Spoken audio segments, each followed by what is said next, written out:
Hello दोस्तों, मेरे YouTube channel पर आपका स्वागत है। तो चलिए कहानी शुरू करते हैं। कहानी अच्छा लगे तो प्लीज़ चैनल को लाइक और शेयर कीजिए। जब अथर्व का फ़ोन बजने लगा, उसने अपना फ़ोन निकाला जिसमें बड़े पापा शो हो रहा था, जिसे देखकर अथर्व कॉल अटेंड कर कान में लगाते हुए बोला, हम यहाँ सेफली पहुँच चुके हैं बड़े पापा। जिसे सुनकर दूसरी तरफ से अधिराज जी बोले, अक्षिता से बात कर लेना, झगड़ना मत। अधिराज जी की बात सुन अथर्व आंखें रोल करते हुए, मैं तो उससे प्यार से बात कर भी लूँ, लेकिन वो काटने को दौड़ती है। अथर्व के इरिटेशन भरी आवाज़ को सुनकर अधिराज जी हल्का मुस्कुरा कर बोले, औरत के लक्षण है, थोड़ा सा झेल लो। जिसे सुनकर अथर्व अपना सिर हिलाते हुए, वो तो करना ही होगा अगर उसके साथ रहना है तो। अथर्व की बात पर अधिराज जी बोले, हमारे नवाब साहब कैसे हैं? जब अक्षत पानी से कूदते हुए बोला, डैड पानी ठंडा है। अक्षत की बात सुन अथर्व गीजर ऑन करते बोला, 2 मिनट रुक जाओ, फिर पानी गर्म हो जाएगा। जिसे सुनकर अक्षत ने अपना सर हिला कर दिया। वहीं अधिराज जी अथर्व की थोड़ी खिंचाई करते बोले, चलो बेटा, अब तक सबको बहुत परेशान किया, अब तुम्हें भी कोई परेशान करने वाला आ गया। अधिराज जी की बात सुन अथर्व बिना चिट मुस्कुराए हुए अक्षत की तरफ देख कर बोले, इसकी बदमाशियाँ बर्दाश्त कर लूँगा, लेकिन ये बदमाशी नहीं करता। अथर्व की बात पर अधिराज जी कुछ पल चुप रहकर बोले, विश्व जिनकी बात को बीच में काट कर अथर्व बोला, मैं उनसे नफरत करता हूँ। पहले नहीं थी नफरत, लेकिन कल रात उन्होंने जो किया उनके बाद मुझे सिर्फ उनसे नफरत हो रही है। जिसे सुनकर धीराज जी अपना सर हिलाते बोले, तुम नैनीताल वाले ब्रांच को संभाल लो और पेपर्स लेकर गए हो ना?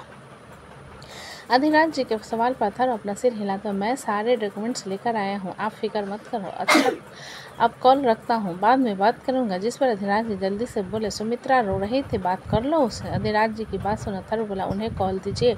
जब दूसरी तरफ से सुमित्रा रोते हुए बोली, तुम कहाँ हो? कोई नहीं बता रहा है, तुम ठीक तो हो ना? सॉरी बेटा, मैं तुम्हें सपोर्ट नहीं कर पाई। सुमित्रा की बात पर अथर्व उन्हें शांत करवाते बोले, चुप हो जाइए मॉम, और कोई बात नहीं। आपने अपनी पत्नी होने का फर्ज बहुत अच्छे से निभाया है। उम्मीद करूँगा जो आपके पति ने मेरे साथ किया आपके साथ कभी नहीं करेंगे, और मैं जहाँ कहीं भी हूँ बिल्कुल ठीक हूँ। अपनी फैमिली के साथ मिलने आऊँगा जब मेरा मन होगा। आप अपना ख्याल रखना, बाय। इतना कहकर अथर्व ने कॉल कट कर दिया। फिर अक्षत की तरफ देखा जो कि टुकुर टुकुर उसे ही देख रहा था। जिसे देखा अथर्व आंखें चढ़ाते उसके सिर में पानी डाल कर बोला, अब ठीक है? अथर्व के अचानक पानी डालने पर अक्षत अपनी आंखें में ठहरे पानी को निकालते हुए अथर्व से बोला, आप किससे बात कर रहे थे? जिस पर अथर्व धीरे धीरे अक्षत के गाल पर सहलाता, दर्द हो रहा है? अथर्व के गाल को सहलाने पर अक्षत अपनी एक आंख बंद करते हुए बोला, आह, थोड़ा सा दर्द हो रहा है। जिसे सुन अथर्व अपना सिर हिला उसे नहलाने के बाद टॉवल से कवर करते हुए बोला, तुम्हारे लिए मैंने न्यू क्लॉथ्स मंगाए हैं। नए कपड़े सुनकर अक्षत की आंखें चमक उठी और एक्साइट होते हुए बोला, मुझे देखना है। अथर्व अक्षत की बात पर अपना सर हिला, उसे गोद में उठाकर उसके कमरे की तरफ ले आया और उसे बिस्तर पर बैठा कबर्ड का दरवाज़ा खोल वहाँ से एक ढीला सा वाइट टी शर्ट और नीचे ब्लैक शर्ट निकाल कर अक्षत को दिखाते हुए बोला, ये चलेगा? जिसे देखकर अक्षत अपना सिर हिलाते हुए चलेगा। अक्षत की बात पर अथर्व से कपड़े पहना देता और अपॉइंटमेंट उसके गाल पर लगाते हुए कहता, ये कुछ देर में बिल्कुल ठीक हो जाएगा। इतना कहकर अथर्व अक्षत को अपनी गोद में फिर उठा कमरे के बाहर ले आए और डाइनिंग पर बैठाते उस आदमी से बोला, इसे अच्छे से नाश्ता करवा दीजिए। फिर अक्षत की तरफ देखते हुए आगे बोला, अच्छे से नाश्ता करना? जिसे सुनकर अक्षत बोला, तो आप कहाँ जा रहे हो? ऊपर तुम्हारी मॉम के पास जा रहा हूँ, अथर्व ने जवाब दिया। जिस पर अक्षत उसे रोकते हुए बोला, ठीक है, लेकिन झगड़ा नहीं होना। अक्षत के एडवाइस पर अथर्व अपना सिर हिलाते हुए अक्षिता के कमरे की तरफ चला गया। इधर इंदौर मध्य प्रदेश आरोही ने अपना डेली रूटीन कर लिया था और एक बार फिर विप्लव की टोली तैयार हो चुकी थी टूर के लिए, क्योंकि कल रियो की सगाई थी। जब वो सभी फॉरेस्ट के लिए लोकेशन पर पहुंचे, आरोही जंगल को बड़ी बड़ी आंखों से देखते हुए, हम यहाँ क्यों आए हैं? जिसके जवाब विप्लव कैंपिंग बैग अपने पीठ पर उठाते हुए आरोही से बोले, जंगल में मंगल करने। कैंपिंग बैग को देख आरोही हैरान होते हुए, अब ये मत कहना कि हम रात भर यहाँ स्टे करने वाले हैं। आरोही की बात सुन रही है उसे देखते हुए, नहीं रुकना तो रास्ता देखा है ना, पैदल निकल जाओ, हम तो यहीं रहेंगे। जिसे सुनकर आरोही अपने दांत पीसते हुए, तो पहले कहना चाहिए था ना कि हम लोग यहाँ रुकने वाले हैं। मैं तुम लोगों के साथ यहाँ आदि मानव बनने नहीं आती। आरोही की बात सुन विप्लव उसकी तरफ एक नज़र देख रियो से बोला, यहाँ अगर कोई आदि मानव मिले ना तो उसके साथ शादी करवा देंगे, फिर दोनों साथ में झिंगा लाला हूँ करेंगे। आरोही विप्लव के बाद उनसे कुछ कहते उससे पहले हिमांशी आरोही के हाथ को पकड़ते हुए बोली, हम आगे चलते हैं, मैं हूँ ना। हिमांशी की बात पर और उसके हाथ को देख विप्लव जल्दी से आरोही के हाथ को छुड़ाते हुए बोला, मेरी गर्लफ्रेंड हो ना तो मेरे हाथ पकड़ो। विप्लव के पजेसिनियर्स को देखकर आरोही अपना सर नहीं में हिलाते हुए गाड़ी से पानी की बोतल उठाकर बोले, अब सोच लिया है कि पैरों में कुल्हाड़ी मारनी है तो दर्द से क्यों डरना, चलो। इतना कहकर आरोही आगे की तरफ बढ़ गए, जिसके पीछे रियो चला गया और उनके पीछे विप्लव और हिमांशी चले गए। काफ़ी देर तक चलने के बाद एक झील के पास आकर वो लोग रुके और उसे पूरे सीन को देखते हुए आरोही हैरान होकर, सो ब्यूटीफुल। आरोही की बात पर विप्लव अपना बैग उतारते हुए बोला, इसलिए कहते हैं कभी कभी टूर भी करना चाहिए, एक्सपीरियंस मिलता है। विप्लव की बात पर रियो उसे पूरी जगह देखते हुए बोला, लेकिन किसी ने भी कहा हो, ठीक कहा हो, असली ज़िंदगी तो पहाड़ों में, हरियाणा में। जिसे सुनकर हिमांशी एक छोटा सा बैग निकाल कर वहाँ पर रखते हुए बोली, कोई भी गंदगी नहीं फैलाएगा, कुछ भी खाना पीना हो सब कुछ गार्बेज की तरफ इसमें रखना। हिमांशी के बाद पर सभी ने अपना सिर हिला दिया और रियो विप्लव ने कैंप बनाना शुरू कर दिया। एक ही कैंप को देखकर आरोही बोले, सिर्फ एक कैंप, हम 4 आ जाएंगे। जिसके जवाब में विप्लव अपना सर नहीं में हिलाकर बोला, अगर नहीं आए तो तुम्हें हम बाहर सुलाएंगे, मच्छर तुम्हारा खून पी जाएंगे और कल हम तुम्हारी लाश को ले जाएंगे। विप्लव को जवाब सुना आरोही उसे गुस्से से देखने लगी। जब हिमांशी विप्लव की आंखें दिखाते हुए बोली, क्यों परेशान कर रहे हो उसे। इतना कहकर हिमांशी एक बकेट से बारबी के करने के लिए सामान को निकालते हुए आरोही से बोली, चलो हम सबको साफ करके आते हैं। हिमांशी के बाद पर आरोही अपना सिर हिला उसके पीछे चली गई। जब रियो पीछे से बोला, आराम से चलना, पत्थर में चिकनाई है, गिर गए तो कमर टूट जाएगी। रियो के बाद पर आरोही और हिमांशी अपना सिर हिलाते हुए उस तरफ चलेगा। आरोही क्लीन वाटर को देखते हुए हिमांशी से बोली, क्या हम इसे पी सकते हैं। हिमांशी आरोही के सर पर पानी की तरफ देखते हुए बोली, हमारे पास पानी है, हम इसे काम के लिए यूज कर सकते हैं, क्योंकि पानी में उबाल आने के बाद सारे बैक्टीरिया मर जाते हैं, लेकिन अगर तुम डायरेक्ट पीती हो तो अनहाइजेनिक हो सकता है। हिमांशी की बात सुन आरोही अपना सिर हिलाते हुए, अच्छा समझ गए। जिसे सुनकर हिमांशी अपना सिर हिला सारे फ्रूट्स और सब्जियों को साफ कर बाहर निकालने लगी। जब उसका पैर स्लिप हुआ और वो जैसे ही गिरने वाले थे, पीछे से आरोही ने उसे पकड़ लिया। उसे ठीक से खड़ा करते हुए, आराम से देख कर चलो, रियो ने कहा ना चिकनाई है। जिसे सुनकर हिमांशी अपना सिर हिलाते हुए बोली, थैंक यू पकड़ने के लिए, वरना सच में मेरी कमर टूट जाती। हिमांशी की बात पर आरोही हल्का सा मुस्कुराते उसे आगे चलने का इशारा कर उसके पीछे चली आई। जब उसकी नज़र एक वाटर स्नेक पर गई, जिसे देखकर वह इतनी ज़्यादा डर गई कि उसका पैर फिसल गया और वहीं पर गिर गया। वो सांप उसे एक नज़र देकर वहाँ से लहराते हुए भाग। वहीं आरोही दर्द से चीखने लगी। उसकी चीख सुन तीनों भागकर उसके पास आए और रियो उसे देखते हुए बोला, तुम हमेशा दिक्कत को नहीं होता क्यों देती हो। रियो की बात सुनकर आरोही आंखें में आंसू लिए दर्द में बोली, मुझे दर्द हो रहा है। जिसे सुनकर हिमांशी रियो की तरफ देखते, इसे उठा लो और कैंप में ले चलो, लगता है इसके पैर में मोच आ गई। हिमांशी की बात सुन रियो आरोही को उठाने लगे। जब आरोही ने दर्द से कराते हुए उसके कंधे को कस कर पकड़ लिया। आरोही को पकड़ने पर रियो उसकी तरफ देखने लगा, जहाँ आरोही का चेहरा दर्द से लाल था। विप्लव हिमांशी का अचानक खड़े होने पर उसे टकरा कर 2 कदम पीछे होकर बोला, तुम बीच में खंबे की तरह क्यों खड़ी हो। जिसे सुन हिमांशी सर घुमाकर उसकी तरफ देखते हुए बोली, तो तुम आंख बंद करके क्यों चल रहे हो। हिमांशी के जवाब को सुन विप्लव उसे घूरने लगे। जिसे इग्नोर कर हिमांशी अपने बैग से वेलिनो स्प्रे निकाल रियो को देते हुए, इसके पैर में लगा दो, आराम मिलेगा। हिमांशी के बाद सुन रियो अपना सिर हिला हिमांशी के पैर में स्प्रे लगाने लगा तो आरोही बोली, जलन हो रही है। आरोही की बात सुन रही हो थोड़ी चिढ़ भरी आंखों से उसे देखते हुए, तुम अपने पर गया था। जिसे देखते हुए एकदम से उसे अपनी बाहों में उठाकर कैंप की तरफ विप्लव उनके पीछे जाते हुए हिमांशी से बोला, ऐसा लगता है जैसे जानबूझकर हमारा ट्रिप खराब करती है ये हर बार। विप्लव के बाद सुन हिमांशी उसे हाथ को पकड़ते हुए बोले, ऐसे किसी की बुराई नहीं करते, लेकिन बुरे लोगों की बुराई करनी चाहिए और वो बहुत बुरी है। विप्लव हिमांशी की बात सुन कहा। जिसे सुनकर हिमांशी अपना सिर हिलाते हुए कैंप के अंदर आ गई तो देखा रियो आरोही के पैर को देख रहा था, जो कि उसकी हल्की सूज चुकी थी।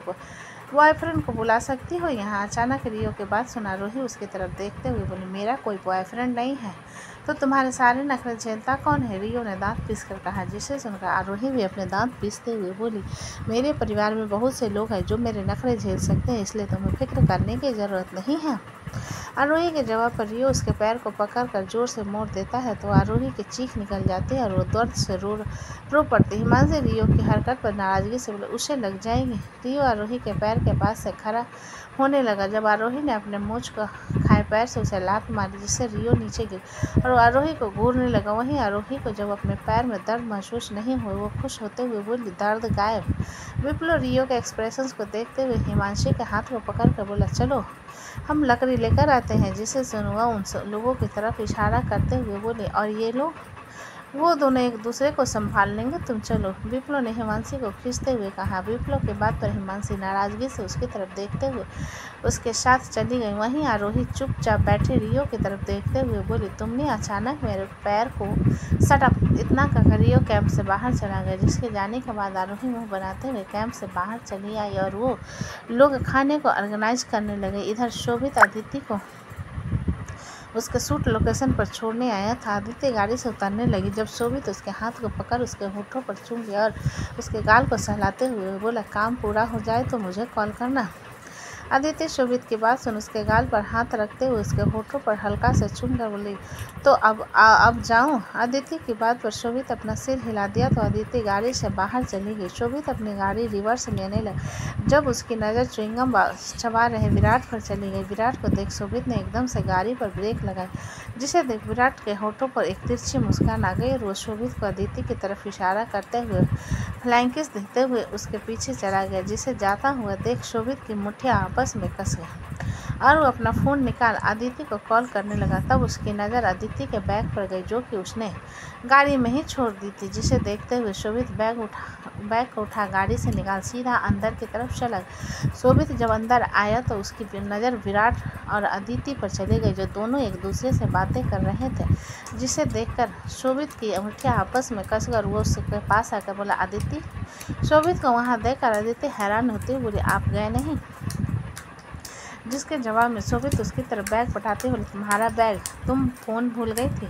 शोभित की बात पर आदित्य अपना सिर हिला उसके हाथ से अपना बैग ले डायरेक्टर की तरफ इशारा करते हुए बोली, मुझे डायरेक्टर से कुछ शिकायत करने की है। आदित्य की बात पर विराट बोले, मैं तुम्हारा मॉडल पार्टनर चुना जा चुका हूँ, तुम मुझे नहीं बदल सकते। जिसे सुनकर आदित्य विराट को घूरते हुए, चाहे मेरा पूरा नुकसान हो जाए लेकिन तुम्हारे साथ तो मैं बिल्कुल सूट नहीं करूँगी। आदित्य की बात पर विराट शोभित से बोला, समझाओ अपनी बीवी को ब्रो, काम और पैसन के बीच में आपसी मतभेद को नहीं लाया करते। जिसे सुनकर शोभित विराट से कुछ करता उससे पहले आदित्य वहाँ आकर विराट की तरफ बैग बढ़ाते हुए बोला, सर आपका सामान। विराट शक्ति की बात सुनकर अपने दांत पीसते हुए बोला, मेरे सिर पर रख दो, तुम्हें दिख नहीं रहा है मैं बात कर रहा हूँ। शक्ति विराट के एटीट्यूड पर उसका बैग वहाँ पर रख कुर्सी पर रखते हुए बोले, ये रहा आपका बैग, काम हो तो सामान निकाल लीजिएगा, मैं जा रहा हूँ। ये कहकर शक्ति एक नज़र आदित्य की तरफ देखने के बाद अपने कदम विराट की वैनिटी वैन की तरफ बढ़ा देती है। जिसे जाता हुआ देख विराट अपनी मुट्ठी मजबूती से बंद कर उसे पीछे चला गया। जिसके जाने के बाद शोभित आदित्य के गाल पर हाथ रखते हुए बोला, काम के बीच में ये सब नहीं होता। शोभित की बात पर आदित्य उसकी तरफ देखते हुए बोली, आपने देखा ना वो कितना बदतमीज़ है, उसने पहले भी मेरे साथ बदतमीजी और ज़बरदस्ती करने की कोशिश की है। आदित्य की बात पर शोभित उसके हाथ को पकड़ कर बोला, तुम्हारा हाथ दिख रहा है, एक मुक्का उसके गाल पर मार देना, सुधर जाएगा। जिसे सुनकर आदित्य अपना सिर हिलाते हुए बोली, ठीक है तो आप जाओ अपना काम करो।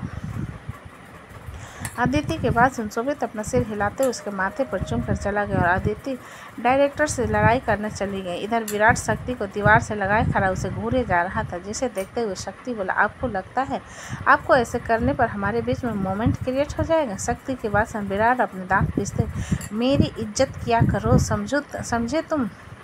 विराट की बात सुन शक्ति अपनी आंखें रोल करते बोले, मैं आपकी इज्जत क्यों करूं? आपका नौकर नहीं हूं, मैं धैर्य सर का नौकर हूं। शक्ति की आंखों को देखते हुए मन में बोले, इसकी आंखें कितनी सुंदर है, इसके आईलैश कितने लंबे हैं, इसकी सुराहीदार गर्दन, इसका ये पतला फिगर कितना सेक्सी है। विराट के घूरते हुई आंखों को खुद पर महसूस कर शक्ति वहाँ से जाने।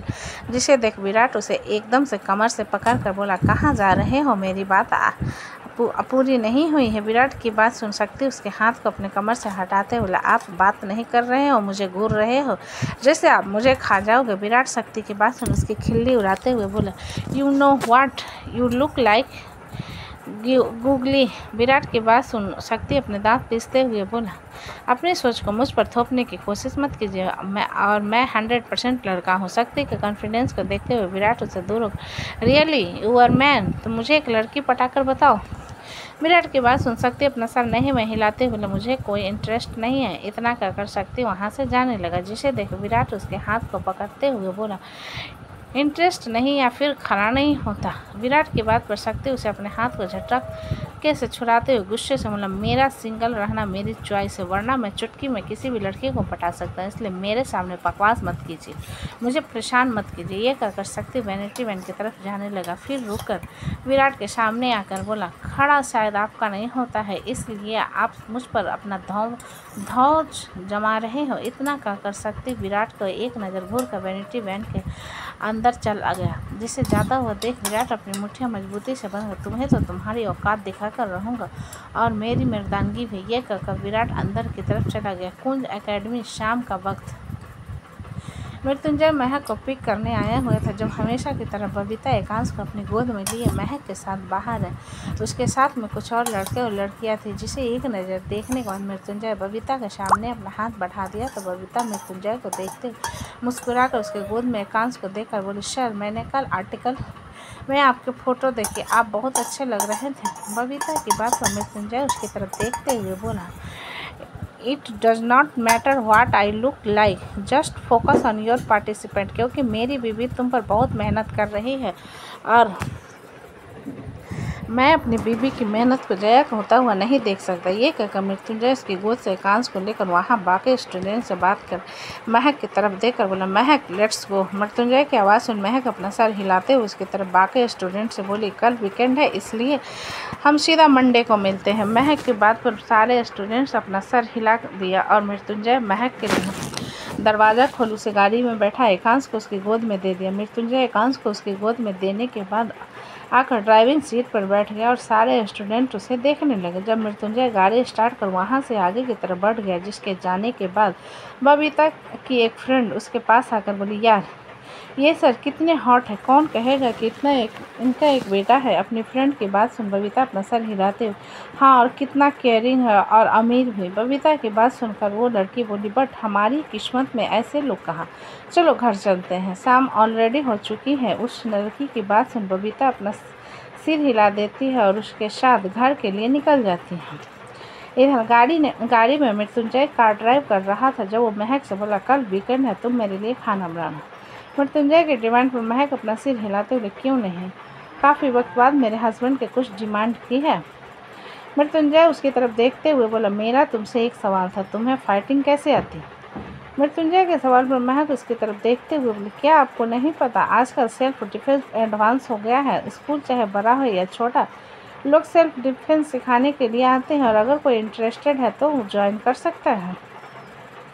बस मैंने भी सीख लिया। महक के जवाब को पर मृत्युंजय अपनी आंखें चढ़ाते बोले, गन चलाना भी सिखाया है उन लोगों ने। मृत्युंजय के बाद महक उसकी तरफ देखते हुए बोली, अचानक आप ये सब सवाल क्यों पूछ रहे हो।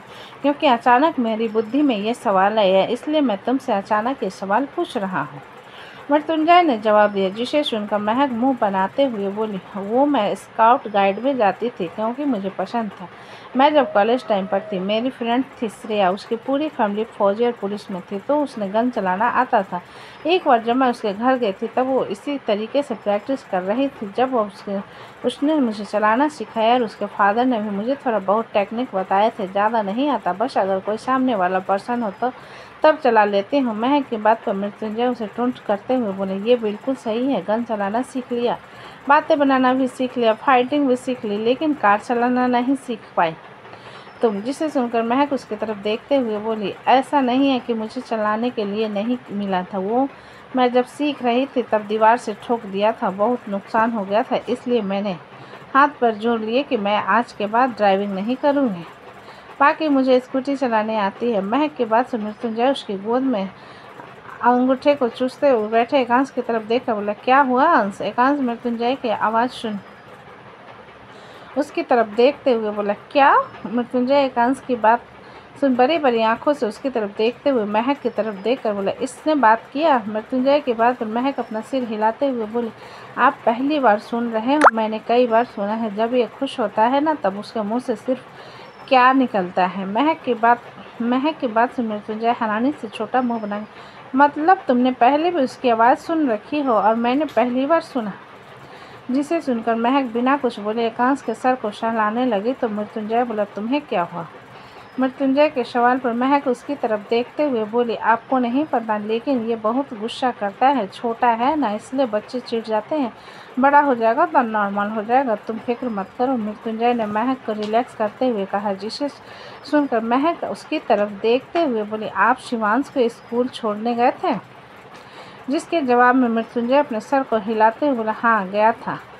वैदिक कब सीनियर हो गया है? मृत्युंजय के बात पर महक अपना सिर हिलाते हुए बोली, हो अब वो 15 साल का हो गया है तो सीनियर तो हो ही जाएगा ना। मृत्युंजय महक की बात सुनकर कुछ चुप रहकर बोला, महक तुमने देखा है वैदिक और दीपा को? क्योंकि एक बार अभी बता रहा था कि वैदिक दीपा को लाइक करता है। जिसे सुन महक बड़ी बड़ी आंखों से उसकी तरफ देखकर, आपकी नीली आंखों को जरूर गलतफहमी हुई है।